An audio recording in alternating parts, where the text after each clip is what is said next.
Hello everyone, welcome to PTD Vinyl World. Today I want to do a video, it might be a little long, but just wanted to show my Kiss related books, magazines, other paraphernalia, that type of thing, but no albums or CDs. I'm going to do another video in the future that show all of my Kiss related albums that actually aren't Kiss albums, either from other members or members that played on Ghost musicians, etc. But I just wanted to show all the books I had and magazines, which is a lot actually. So if you like these videos, please subscribe and hit the like button. So I'll start off with some of them. This is first thing is just a best of Kiss guitar tablature book. Kiss is one of those bands I've never seen have a actual album of theirs done in guitar tab. I've only seen these sort of best ofs. This one's not bad actually. It's actually got some pictures in it. Actually, it's a cool picture there from Unmasked. But this one, when you play a lot of the songs according to these tabs, they do not sound right. Some of the songs are okay, but other songs you could just tell they're not translated right. So it's more of just a thing to collect there. So I'll go over the books now that I have. First one, I'll go over there. They each did an autobiography, the original members. This is Ace Frehley's book, No Regrets. His is sort of on the shorter side. It's more made up of a bunch of stories rather than a straight-ahead autobiography. Out of the four, I would say it's I don't want to say the worst one because they're all pretty good. But, like I said, it's on the shorter side. It could have had a lot more info. His, along with Gene and Paul's, ironically, the guys that were in the band at the time, they skip over like 79 through 82 in their three books. That's one thing I don't like too great here. Doesn't go into detail a lot about what was going on when he left the band either, which is kind of odd. Probably just doesn't remember. And also doesn't go into a lot about Frehley's Comet either. Sort of just jumps ahead here and there. But he's supposed to be working on another book that I guess maybe will fill in the gaps here and there. But overall, if you see it cheap, pick it up. This is Gene's Kiss and Makeup. He was the first one to release it, so he didn't... His, I would guess, is on the shorter side, too, considering, you know, how much history they had at this point. This is the early 2000s this came out. But he goes into a lot of detail about the band and his personal life. A lot about his upbringing here, which he's gone over a million times in other areas. But this is probably the most detailed version of it. He does talk about the other members here and there, but it's mostly about him. It's not...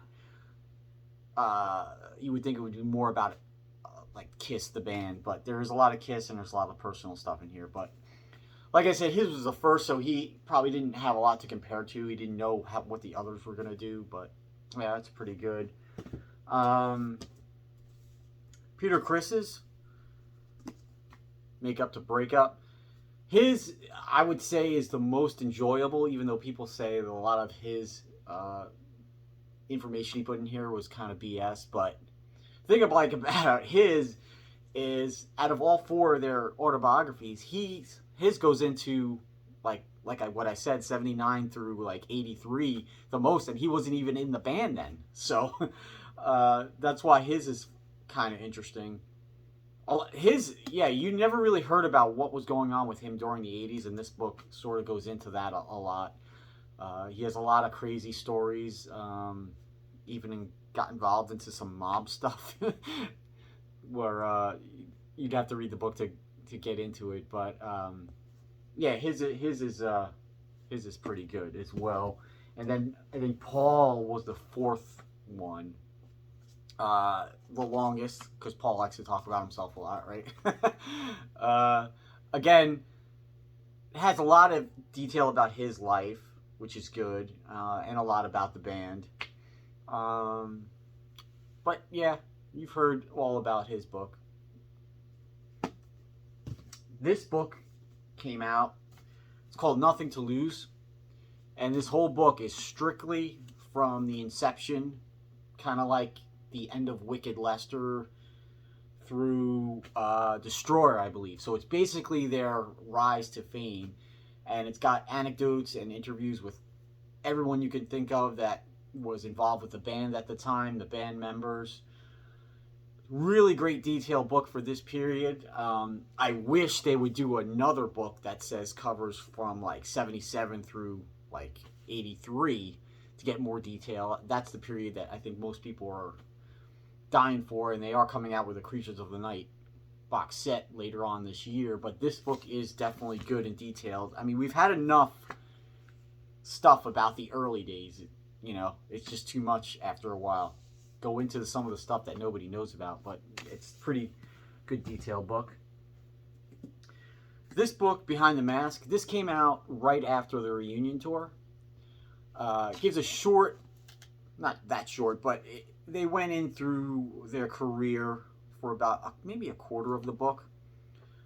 But then it goes album by album, track by track, and somebody, either by the band or multiple band members or producers, talk about each song they ever recorded, which is sort of a first for them. So it's got a lot of inside information like that. I'm trying to think what else. I mean, I did read all these books, so yeah. So it goes on into a lot of stuff about their album specifically. So that's what this book is good for. Now I'll go to some other books that were written by other people. First one is written by Larry Harris, who was the president of Casablanca Records, called And Party Every Day. And this is just not strictly a Kiss book. It's about Casablanca Records in general. And a lot of crazy stories in here. Again, not a whole lot of Kiss in here, but it relates to Kiss a lot, because I've always wondered why their 70s albums were only like certified like 1 time or 2 times platinum, and they were pretty much the biggest band in the world from like 76 to 78. And all these other bands at the same time that had popularity, they were selling between 5 and 10 million albums. So one of the things I learned about this book was Casablanca was really counterfeiting their own records, meaning they were going to the pressing plants and pressing more albums, but not accounting for them and sort of selling them as counterfeits, but they were actual legit pressings. And you know, that way I guess they didn't have to pay the artists. And this was going on worldwide. Kiss had sued them later on because they didn't get any royalties from other countries. But this is just a good book to read business by, what happened to the record company, why it failed. You know, Kiss was basically funding the whole label as far as supporting the other acts. And the fact that the solo albums didn't do as well as they thought sort of got the ball rolling for the company to sort of go bankrupt. And then they were bought by Polygram, and they were a record company in name only through Creatures of the Night was the last one that Kiss released on the Casablanca label, even though they were on Polygram really from 1980 on.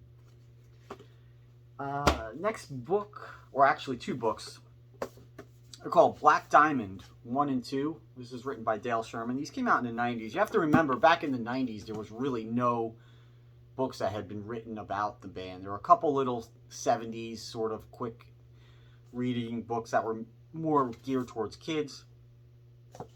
This book, first book, is more of a history of the band, which, you know, we've heard 100 times. It's got cool pictures. Actually, this is a cool picture of Eric Carr before he joined the band with a big mustache and everything. So it's got some cool stuff like that. It also came with a CD of an interview with Eric Carr.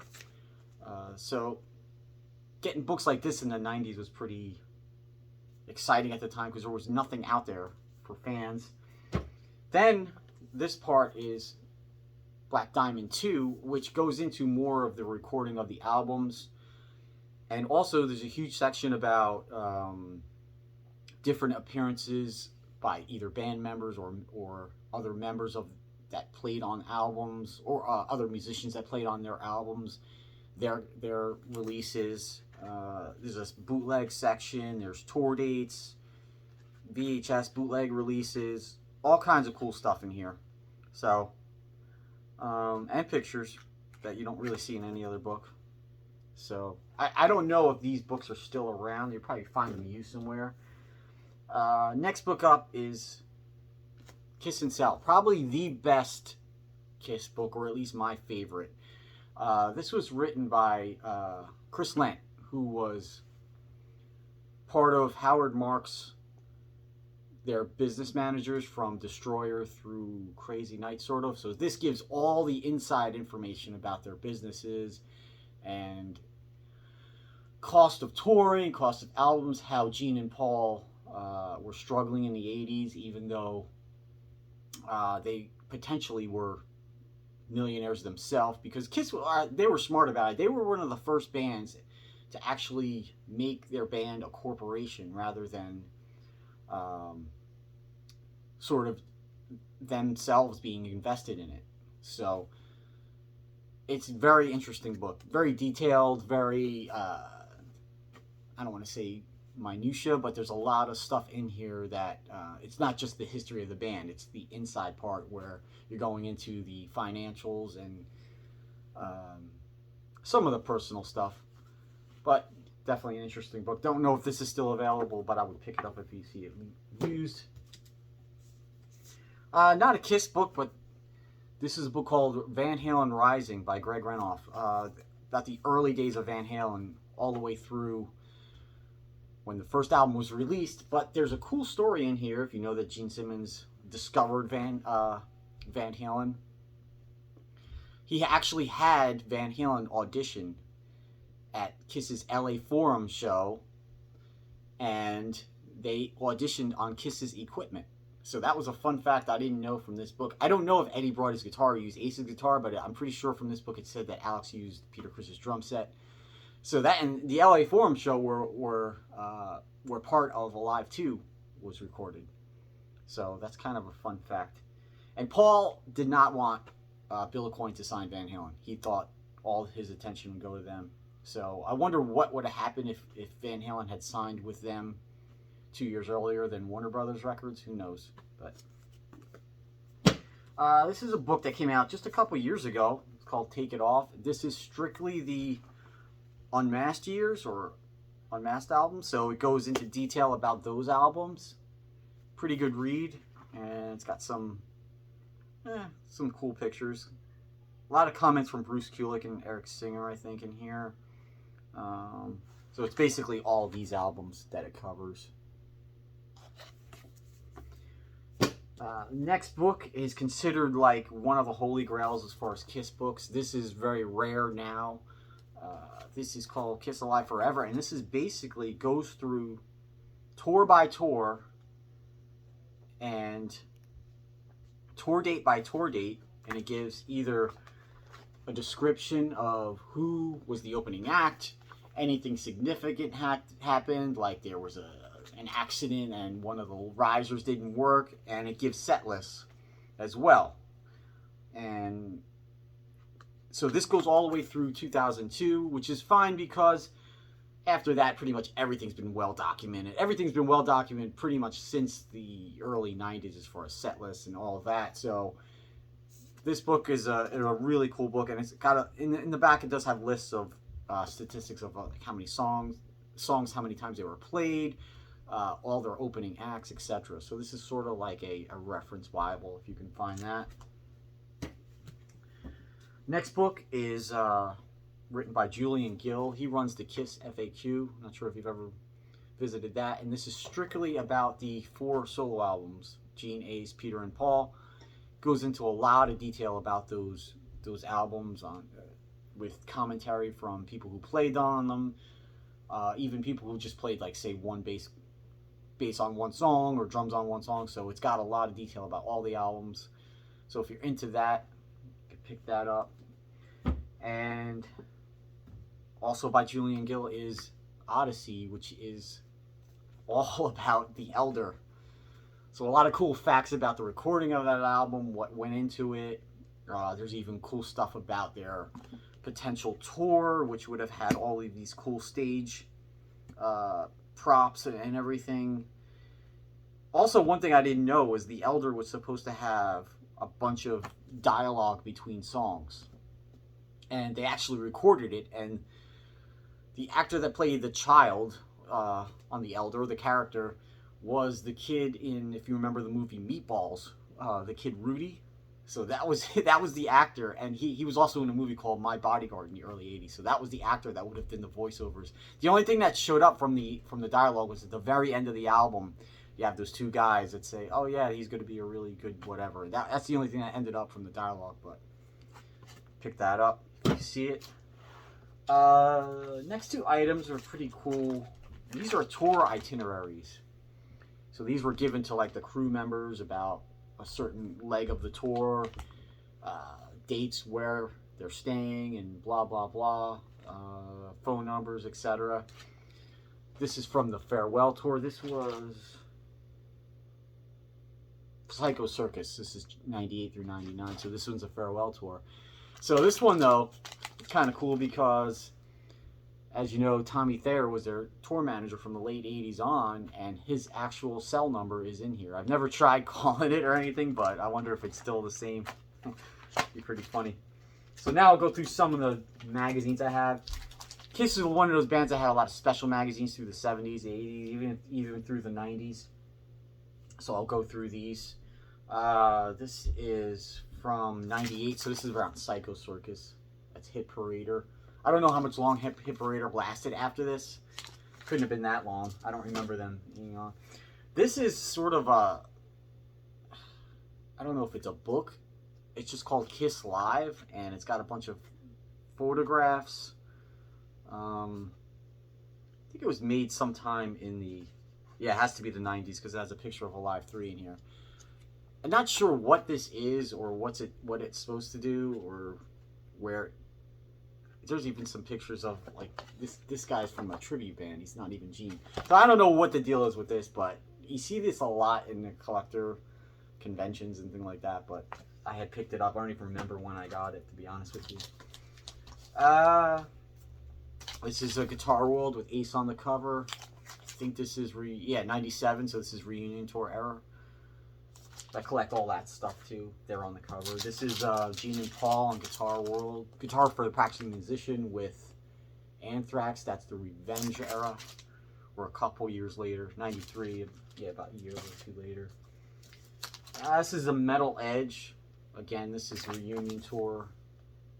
Metal Edge, I don't think lasted much longer than that either, to be honest with you. Early 2000s maybe. This is Guitar World with Gene. I think this is Psycho Circus. I think it has anything. It might have something from Ace and Phoebe and Paul. This is another Guitar World with Gene and Paul, where they sort of go over. This is their 40th anniversary, so I guess it's about 10 years old, and they talk about all their guitar players they ever had. This is Rip magazine from 1990, if you ever remember Rip magazine.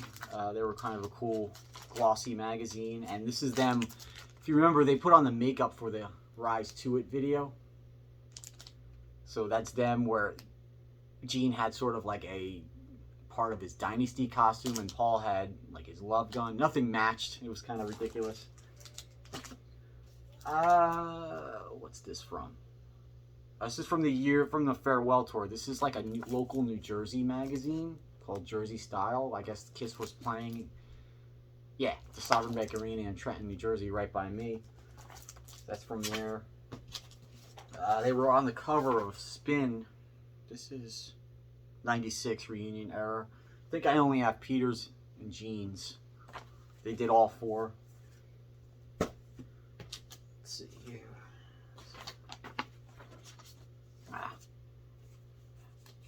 Got some photographs from, I believe, Psycho Circus I took. Here's a little. These were handed out at the concerts. These were like advertisements for like Kiss Online and the Kiss Online store. Little things like this I always keep, you know, just to have.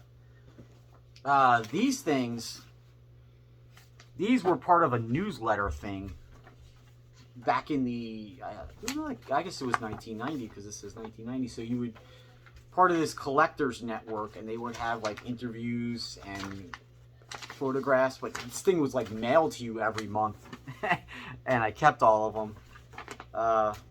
It was called the New England Kiss Collectors Network, and you can like order bootlegs from them, but it was just like these little sort of collector things every month you could get from them. I forgot how much, it wasn't a lot to subscribe, but they would give you news about Kiss before you heard it, because there was no internet. You didn't know what was going on. But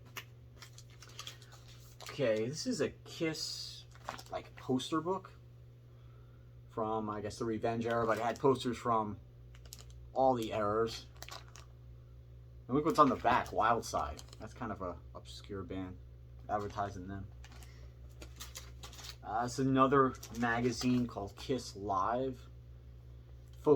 This came out in '93, so it's about all their tours. And like I said, Kiss always had a lot of these magazines out, strictly that cover Kiss, just about them. This is a cool magazine, Kerrang! It's from England. And this was right when they released Lick It Up.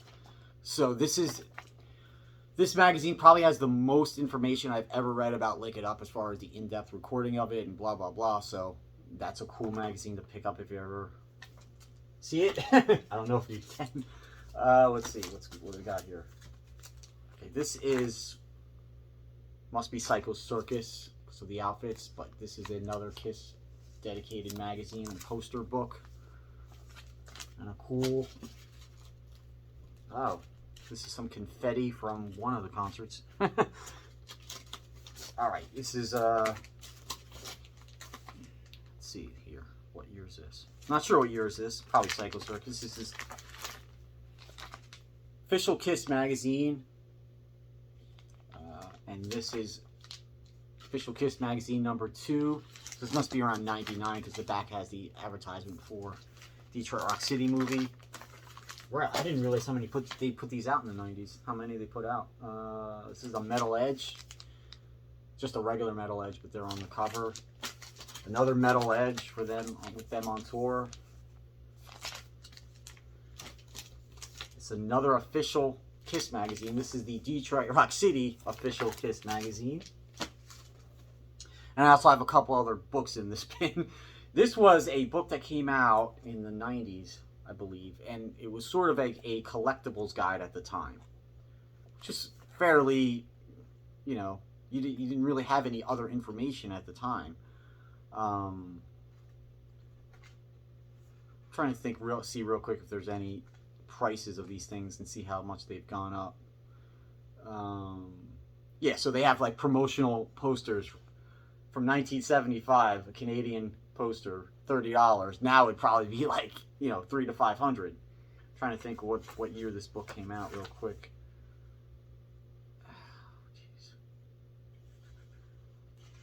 I know it must have been the 90s. No, 93.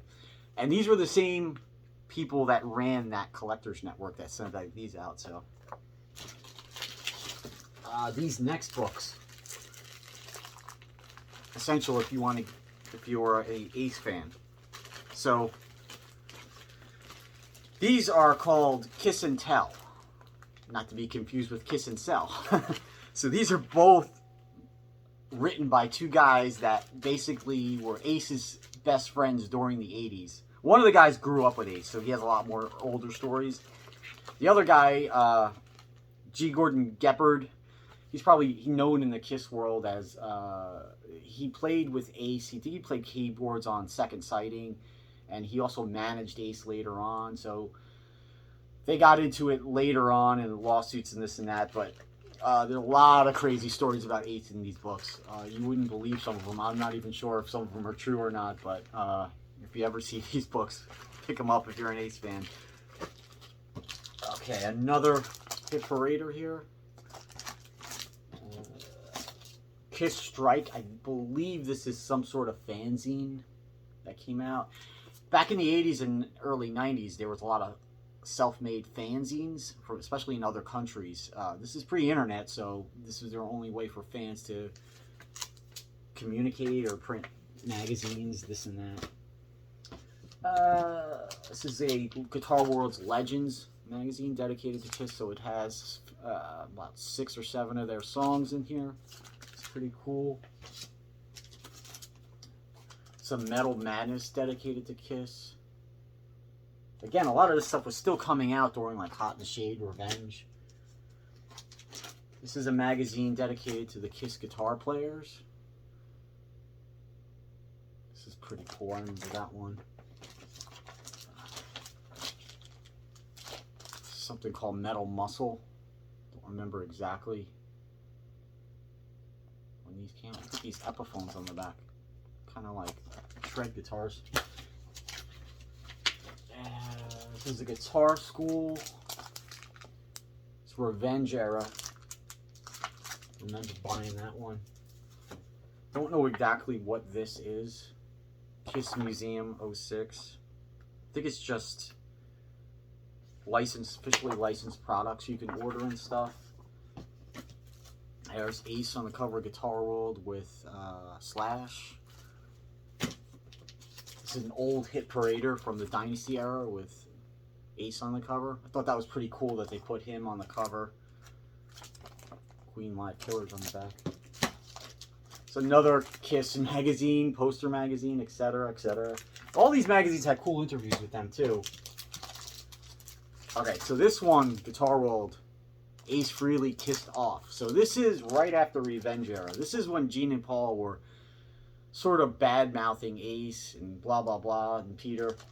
So this was really Ace's first interview where he really came out and said what was going on with Kiss, especially during like the Creatures era. This is the first time that Ace sort of admitted that he didn't play on Creatures of the Night. So this is a really cool interview if you could see, if you could find this magazine. This is another dedicated Kiss magazine from the Hot in the Shade era. Guitar World with Ace on the cover. Another Guitar World. I think this is gotta be reunion era, just from the Love Gun outfits. This is a reprint of the first two Kiss comic books. And on the back has a history advertisement. This was a cool magazine that came out in the 80s. This was strictly about the Kiss tours, had set lists and pictures. Again, none of this information was available. The only way in the 80s you found out what a set list was for a concert was to like buy a bootleg and see what the set list was. And back then people didn't realize that for the most part the bands were playing the same show every night, with a few exceptions here and there they would maybe change. This is a Goldmine Collectibles price guide. This is, I don't know, early 90s? And it's got a lot of the 90s Spencer stuff too. Written by Tom Shannon, who is part of those Rockologist guys that put out a bunch of those like reissues, I think now. It's a hit parader from, looks like the Asylum era. Exactly sure what this is. This is another Kiss. This is Psycho Circus. And these are like, I think they're merchandise pamphlets, which must have given out on the tour maybe. They used to give out a lot of things like that when you walked in. This is a cool book, Kiss on, Still on Fire. I believe this is from Denmark or Norway or something. I think this came out right after Crazy Nights. There's a lot of cool pictures in here. It's not exactly a book. It's like a thick, almost like tour book material. So it's not a magazine and it's not a book. But a lot of crazy information in here that you don't see. I didn't read anywhere else. And there's also this weird story about how there's a rumor that Kiss played one secret show for the Elder in like Denmark or Norway where the album was #1. Obviously it has to be BS because there's not one picture that ever surfaced from it, but they do say that it's a rumor in here, so there's a lot of cool information in here too. This is an old magazine from the 70s, Supergroups. I remember getting this as a kid and keeping it. This is this official magazine from the Kiss Exposed video, if you ever remember that. This is a magazine dedicated just to their music videos. This was Faces magazine. That was another metal magazine. This is some sort of Kiss convention magazine. I don't know where I picked this stuff up. Let's see. This is this? Oh, this is a newer Guitar World, I guess, from the beginning of the last farewell tour. This book, Kiss Outtakes, taken out of print because I believe the band put a cease and desist order on this because something about the photographs, but it's a fairly rare book now. Let's see what else I got in here.